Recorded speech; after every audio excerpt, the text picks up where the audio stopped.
The Adventures of Pinocchio by Carlo Collodi, Chapter 16. Down into the sea, deeper and deeper sank Pinocchio, and finally, after 50 minutes of waiting, the man on the cliff said to himself, "By this time my poor little lame donkey must be drowned. Up with him and then I can get to work on my beautiful drum." He pulled the rope which he had tied to Pinocchio's leg, pulled and pulled and pulled, and at last he saw appear on the surface of the water. Can you guess what? Instead of a dead donkey, he saw a very much alive marionette wriggling and squirming like an eel. Seeing that wooden marionette, the poor man thought he was dreaming and sat there with his mouth wide open and his eyes popping out of his head. Gathering his wits together, he said, "And the donkey I threw into the sea?" "I am that donkey," answered the marionette, laughing. "You?" "I." "Oh, you little cheat!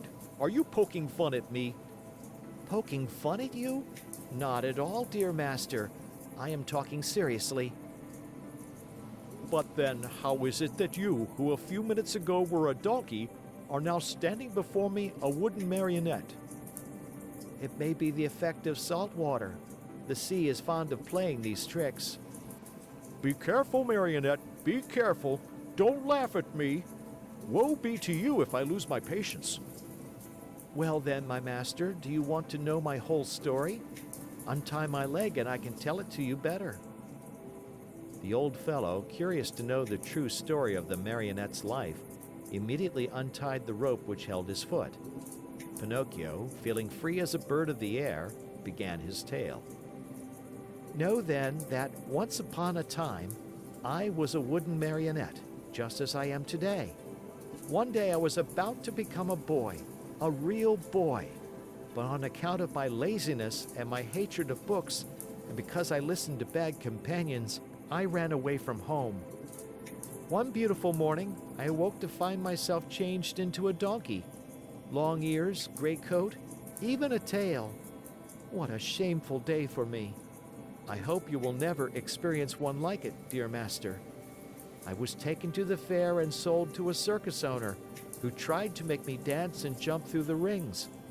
One night, during a performance, I had a bad fall and became lame. Not knowing what to do with a lame donkey, the circus owner sent me to the marketplace and you bought me." "Indeed I did, and I paid 4 cents for you. Now who will return my money to me?" "But why did you buy me? You bought me to do me harm, to kill me, to make a drumhead out of me." "Indeed I did, and now where shall I find another skin?" "Never mind, dear master, there are so many donkeys in this world." "Tell me, impudent little rogue, does your story end here?" "One more word," answered the marionette, "and I am through. After buying me, you brought me here to kill me, but feeling sorry for me, you tied a stone to my neck and threw me to the bottom of the sea. That was very good and kind of you to want me to suffer as little as possible, and I shall remember you always. And now my fairy will take care of me even if you—" "Your fairy? Who is she?" "She is my mother, and like all other mothers who love their children, she never loses sight of me, even though I do not deserve it. And today this good fairy of mine, as soon as she saw me in danger of drowning, sent 1,000 fishes to the spot where I lay. They thought I was really a dead donkey and began to eat me. What great bites they took! One ate my ears, another my nose, a third my neck and my mane. Some went at my legs and some at my back, and among the others there was one tiny fish so gentle and polite that he did me the great favor of eating even my tail." "From now on," said the man, horrified, "I swear I shall never again taste fish. How I should enjoy opening a mullet or a whitefish just to find there the tail of a dead donkey." "I think as you do," answered the marionette, laughing. "Still, you must know that when the fish finished eating my donkey coat, which covered me from head to foot, they naturally came to the bones, or rather, in my case, to the wood, for as you know, I am made of very hard wood. After the first few bites, those greedy fish found out that the wood was not good for their teeth, and afraid of indigestion, they turned and ran here and there without saying goodbye or even as much as thank you to me. Here, dear master, you have my story. You know now why you found a marionette and not a dead donkey when you pulled me out of the water." "I laugh at your story," cried the man angrily. "I know that I spent 4 cents to get you, and I want my money back. Do you know what I can do? I am going to take you to the market once more and sell you as dry firewood." "Very well, sell me. I am satisfied," said Pinocchio. But as he spoke, he gave a quick leap and dived into the sea. Swimming away as fast as he could, he cried out, laughing, "Goodbye, master. If you ever need a skin for your drum, remember me." He swam on and on. After a while, he turned around again and called louder than before, "Goodbye, master. If you ever need a piece of good dry firewood, remember me." In a few seconds, he had gone so far he could hardly be seen. All that could be seen of him was a very small black dot moving swiftly on the blue surface of the water. A little black dot which now and then lifted a leg or an arm in the air. One would have thought that Pinocchio had turned into a porpoise playing in the sun. After swimming for a long time, Pinocchio saw a large rock in the middle of the sea, a rock as white as marble. High on the rock stood a little goat, bleating and calling and beckoning to the marionette to come to her. There was something very strange about that little goat. Her coat was not white or black or brown as that of any other goat, but azure, a deep, brilliant color that reminded one of the hair of the lovely maiden. Pinocchio's heart beat fast, and then faster and faster. He redoubled his efforts and swam as hard as he could toward the white rock. He was almost halfway over when suddenly a horrible sea monster stuck its head out of the water. An enormous head with a huge mouth, wide open, showing 3 rows of gleaming teeth, the mere sight of which would have filled you with fear. Do you know what it was? That sea monster was no other than the enormous shark, which has often been mentioned in this story, and which, on account of its cruelty, had been nicknamed the Attila of the Sea by both fish and fishermen. Poor Pinocchio! The sight of that monster frightened him almost to death. He tried to swim away from him, to change his path, to escape, but that immense mouth kept coming nearer and nearer. "Hasten, Pinocchio, I beg you," bleated the little goat on the high rock. And Pinocchio swam desperately with his arms, his body, his legs, his feet. "Quick, Pinocchio, the monster is coming nearer." Pinocchio swam faster and faster, and harder and harder. "Faster, Pinocchio, the monster will get you. There he is! There he is! Quick, quick, or you are lost!" Pinocchio went through the water like a shot, swifter and swifter. He came close to the rock. The goat leaned over and gave him one of her hoofs to help him up out of the water. Alas, it was too late.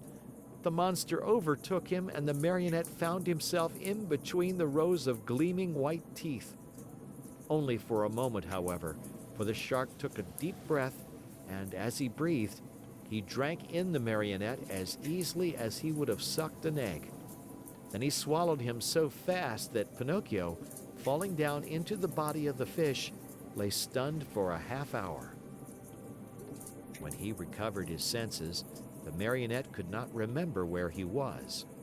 Around him all was darkness, a darkness so deep and so black that for a moment he thought he had put his head into an inkwell. He listened for a few moments and heard nothing. Once in a while a cold wind blew on his face. At first he could not understand where that wind was coming from, but after a while he understood that it came from the lungs of the monster. I forgot to tell you that the shark was suffering from asthma, so that whenever he breathed, a storm seemed to blow. Pinocchio at first tried to be brave. But as soon as he became convinced that he was really and truly in the shark's stomach, he burst into sobs and tears. "Help! Help!" he cried. "Oh, poor me! Won't someone come to save me?" "Who is there to help you, unhappy boy?" said a rough voice, like a guitar out of tune. "Who is talking?" asked Pinocchio, frozen with terror. "It is I, a poor tunny swallowed by the shark at the same time as you. And what kind of a fish are you?" "I have nothing to do with fishes. I am a marionette." "If you are not a fish, why did you let this monster swallow you?" "I didn't let him. He chased me and swallowed me without even a by your leave. And now what are we to do here in the dark?" "Wait until this shark has digested us both, I suppose." "But I don't want to be digested," shouted Pinocchio, starting to sob. "Neither do I," said the tunny, "but I am wise enough to think that if one is born a fish, it is more dignified to die under the water than in the frying pan." "What nonsense!" cried Pinocchio. "Mine is an opinion," replied the tunny, "and opinions should be respected." "But I want to get out of this place. I want to escape." "Go if you can." "Is this shark that has swallowed us very long?" asked the marionette. "His body, not counting the tail, is almost a mile long." While talking in the darkness, Pinocchio thought he saw a faint light in the distance. "What can that be?" he said to the tunny. "Some other poor fish waiting as patiently as we to be digested by the shark." "I want to see him. He may be an old fish and may know some way of escape." "I wish you all good luck, dear Marionette." "Goodbye, tunny." "Goodbye, Marionette, and good luck." "When shall I see you again?" "Who knows? It is better not to think about it." Pinocchio, as soon as he had said goodbye to his good friend, the tunny, tottered away in the darkness and began to walk as well as he could toward the faint light which glowed in the distance. As he walked, his feet splashed in a pool of greasy and slippery water, which had such a heavy smell of fish fried in oil that Pinocchio thought it was Lent. The farther on he went, the brighter and clearer grew the tiny light. On and on he walked until finally he found, I give you 1,000 guesses, my dear children. He found a little table set for dinner and lighted by a candle stuck in a glass bottle, and near the table sat a little old man, white as the snow, eating live fish. They wriggled so that, now and again, one of them slipped out of the old man's mouth and escaped into the darkness under the table. At this sight, the poor marionette was filled with such great and sudden happiness that he almost dropped in a faint. He wanted to laugh. He wanted to cry. He wanted to say 1,001 things, but all he could do was to stand still, stuttering and stammering brokenly. At last, with a great effort, he was able to let out a scream of joy, and, opening wide his arms, he threw them around the old man's neck. "Oh, Father, dear Father, have I found you at last? Now I shall never, never leave you again." "Are my eyes really telling me the truth?" answered the old man, rubbing his eyes. "Are you really my own dear Pinocchio?" "Yes, yes, yes! It is I. Look at me. And you have forgiven me, haven't you? Oh, my dear Father, how good you are. And to think that Oh, but if you only knew how many misfortunes have fallen on my head and how many troubles I have had. Just think that on the day you sold your old coat to buy me my ABC book so that I could go to school, I ran away to the Marionette Theater, and the proprietor caught me and wanted to burn me to cook his roast lamb. He was the one who gave me the 5 gold pieces for you, but I met the fox and the cat, who took me to the Inn of the Red Lobster.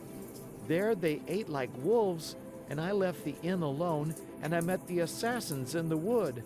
I ran, and they ran after me, always after me, till they hanged me to the branch of a giant oak tree. Then the fairy of the azure hair sent the coach to rescue me, and the doctors, after looking at me, said, 'If he is not dead, then he is surely alive.' And then I told a lie and my nose began to grow. It grew and it grew till I couldn't get it through the door of the room. And then I went with the fox and the cat to the field of wonders to bury the gold pieces. The parrot laughed at me, and instead of 2,000 gold pieces, I found none. When the judge heard I had been robbed, he sent me to jail to make the thieves happy. And when I came away, I saw a fine bunch of grapes hanging on a vine. The trap caught me, and the farmer put a collar on me and made me a watchdog. He found out I was innocent when I caught the weasels, and he let me go. The serpent with the tail that smoked started to laugh, and a vein in his chest broke, and so I went back to the fairy's house. She was dead, and the pigeon, seeing me crying, said to me, 'I have seen your father building a boat to look for you in America.' And I said to him, 'Oh, if I only had wings.' And he said to me, 'Do you want to go to your father?' And I said, 'Perhaps, but how?' And he said, 'Get on my back, I'll take you there.' We flew all night long, and next morning the fishermen were looking toward the sea, crying, 'There is a poor little man drowning.' And I knew it was you, because my heart told me so, and I waved to you from the shore." "I knew you also," put in Geppetto, "and I wanted to go to you, but how could I? The sea was rough, and the whitecaps overturned the boat. Then a terrible shark came up out of the sea, and as soon as he saw me in the water, swam quickly toward me, put out his tongue, and swallowed me as easily as if I had been a chocolate peppermint." "And how long have you been shut away in here?" "From that day to this, 2 long, weary years. 2 years, my Pinocchio, which have been like 2 centuries." "And how have you lived? Where did you get the candle? And the matches with which to light it? Where did you get them?" "You must know that, in the storm which swamped my boat, a large ship also suffered the same fate. The sailors were all saved, but the ship went right to the bottom of the sea, and the same terrible shark that swallowed me swallowed most of it." "What? Swallowed a ship?" asked Pinocchio in astonishment. "At one gulp. The only thing he spat out was the mainmast, for it stuck in his teeth. To my own good luck, that ship was loaded with meat, preserved foods, crackers, bread, bottles of wine, raisins, cheese, coffee, sugar, wax candles, and boxes of matches. With all these blessings, I have been able to live happily on for 2 whole years. But now, I am at the very last crumbs. Today there is nothing left in the cupboard, and this candle you see here is the last one I have." "And then?" "And then, my dear, we'll find ourselves in darkness." "Then, my dear father," said Pinocchio, "there is no time to lose. We must try to escape." "Escape? How?" "We can run out of the shark's mouth and dive into the sea." "You speak well, but I cannot swim, my dear Pinocchio." "Why should that matter? You can climb on my shoulders, and I, who am a fine swimmer, will carry you safely to the shore." "Dreams, my boy," answered Geppetto, shaking his head and smiling sadly. "Do you think it possible for a marionette, a yard high, to have the strength to carry me on his shoulders and swim?" "Try it and see. And in any case, if it is written that we must die, we shall at least die together." Not adding another word, Pinocchio took the candle in his hand, and going ahead to light the way, he said to his father, "Follow me and have no fear." They walked a long distance through the stomach and the whole body of the shark. When they reached the throat of the monster, they stopped for a while to wait for the right moment in which to make their escape. I want you to know that the shark, being very old and suffering from asthma and heart trouble, was obliged to sleep with his mouth open. Because of this, Pinocchio was able to catch a glimpse of the sky filled with stars as he looked up through the open jaws of his new home. "The time has come for us to escape," he whispered, turning to his father. "The shark is fast asleep. The sea is calm, and the night is as bright as day. Follow me closely, dear father, and we shall soon be saved." No sooner said than done. They climbed up the throat of the monster till they came to that immense open mouth. There they had to walk on tiptoes, for if they tickled the shark's long tongue, he might awaken. And where would they be then? The tongue was so wide and so long that it looked like a country road. The two fugitives were just about to dive into the sea when the shark sneezed very suddenly, and as he sneezed, he gave Pinocchio and Geppetto such a jolt that they found themselves thrown on their backs and dashed once more and very unceremoniously into the stomach of the monster. To make matters worse, the candle went out, and father and son were left in the dark. "And now?" asked Pinocchio with a serious face. "Now we are lost." "Why lost? Give me your hand, dear father, and be careful not to slip." "Where will you take me?" "We must try again. Come with me, and don't be afraid." With these words, Pinocchio took his father by the hand, and, always walking on tiptoes, they climbed up the monster's throat for a second time. They then crossed the whole tongue and jumped over 3 rows of teeth. But before they took the last great leap, the marionette said to his father, "Climb on my back and hold on tightly to my neck. I'll take care of everything else." As soon as Geppetto was comfortably seated on his shoulders, Pinocchio, very sure of what he was doing, dived into the water and started to swim. The sea was like oil, the moon shone in all splendor, and the shark continued to sleep so soundly that not even a cannon shot would have awakened him. End of chapter.